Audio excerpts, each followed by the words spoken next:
একটা মাত্র থাক আছে আর কতগুলো মধু দেখতে পাচ্ছ, সমস্ত মধু এটার মধ্যে রয়েছে। হে গাইস, আসসালামু আলাইকুম, সবাইকে শুভ নববর্ষ। তো আজকে আমি এসেছি বন্ধুরা মিলে একটা বাগানের মধ্যে। তো আমার পেছনে আর একটা বাগান দেখতে পাচ্ছ, সেখানে রয়েছে একটা মৌচাক।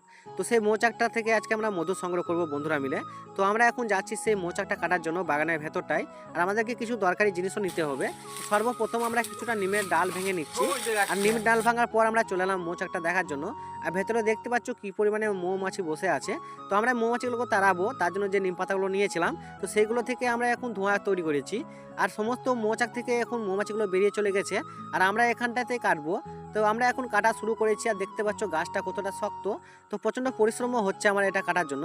তো ফাইনালি আমরা এতটা কাটতে পেরেছি দেখতে পাচ্ছ। তো আমরা এবার বার করব একটু মধু। তো তার জন্য হালকা পাতলা করে একটু চোট মেরে কিছুটা মধু বের করতে পেরেছি। আর দেখতে পাচ্ছ ভেতরে চাকের মধ্যে কি পরিমাণে মধু রয়েছে। আর আমরা এতটাই আজকে করতে পেরেছি। তো নেক্সট পার্ট দেখার জন্য অবশ্যই আমাদের চ্যানেলটা সাবস্ক্রাইব করে